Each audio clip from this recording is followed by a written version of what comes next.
Rowdy sheeter Srikanth తన ప్రియురాలు అరుణ పాపం చాలా బాధపడుతుంది. వాడుకొని వదిలేశారు, మాకేంటి ఈ అవమానాలు, నన్ను నోరు విప్పమంటారా అని చెప్పేసి ఆమె ఒక సోషల్ మీడియాలో ఒక పోస్ట్ కూడా చేసింది. మమ్మల్ని కొంతమంది నాయకులు బాగా వాడుకున్నారు, వాడుకొని ఇప్పుడు మేము అవమానాలు భరిస్తుంటే మమ్మల్ని పట్టించుకునే నాదురే లేదు.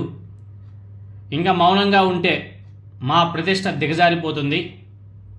ఇన్ని నిందలు మోపుతుంటే మౌనంగా ఉండాలా, బాధపడాలా? ఇక ఎవరి మాట వినను. మహా అయితే ఏం చేస్తారు, చంపేస్తారు. కలకలం రేపుతుంది జీవిత ఖైదు శ్రీకాంత్ యొక్క స్నేహితురాలు ప్రియురాలు అరుణ పోస్టింగ్. సోషల్ మీడియాలో బీభత్సంగా వైరల్ అవుతుంది ఆ పోస్ట్. మామూలు కూడా కాదు. తెలుగుదేశం పార్టీ నేతల బండారం బయట పెడతా, మౌనంగా ఉంటే మా ప్రతిష్ట దిగజారిపోతుంది. ఇన్ని నిందలు మోపుతుంటే ఇంకా మౌనంగా ఉండాలా, ఇంకా బాధపడాలా? ఇకపై ఎవరి మాట వినను, ఏం చేస్తానో మీరు చూస్తారు. మహా అయితే మీరేం చేస్తారు, చంపుతారు నన్ను. ఇన్ని నిందలు మోపి ఇన్ని బాధలు పడి బతికే కన్నా దేనికైనా సిద్ధపడిపోవడం మేలు అని చెప్పేసి నిన్న కొందరు విలేకరుల వద్ద శ్రీకాంత్ ప్రియురాలు కుండబద్దలు కొట్టి మాట్లాడడం కూడా జరిగింది. జీవిత ఖైదీ శ్రీకాంత్ హాస్పిటల్లో ఏదైతే రొమాన్సింగ్ వీడియోలు ఫోటోలు బయటకు రావడం వెనుక తెలుగుదేశం పార్టీ నేతల యొక్క కుట్ర దాగి ఉంది అని చెప్పేసి ఆమె ప్రశ్నిస్తుంది. అందుకే ఆమె ఆ పోస్ట్లో కూడా చాలా స్పష్టంగా రాసింది, మాపై ఇంత కుట్ర జరుగుతుంటే, శ్రీకాంత్ బాధపడుతుంటే, శ్రీకాంత్లో ఇన్నాళ్ళు వాడుకున్న వాళ్ళందరూ నోరు కూడా మెదపడం లేదు. అలా నోరు మెదపడకపోవడానికి ఏ విధంగా అర్థం చేసుకోవాలి? శ్రీకాంత్ బాధలు పడుతుంటే మీ మౌనాన్ని మేము ఎలా అంచనా వేసుకోవాలి? అలాంటప్పుడు ఎందుకు నేను శ్రీకాంత్ మాట విని నోరు మెదపకుండా ఉండాలి?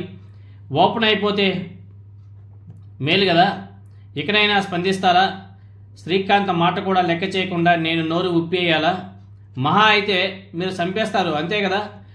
ఇన్ని నిందలు మోసి ఇన్ని బాధలు పడి బతికే కన్నా దేనికైనా సిద్ధపడిపోవడం మేలు అని చెప్పేసి ఆ పోస్ట్లో అరుణ చాలా స్పష్టంగా రాయడం కూడా జరిగింది. ఈ పోస్ట్ మాత్రం సోషల్ మీడియాలో బీభత్సంగా వైరల్ అయిపోతుంది.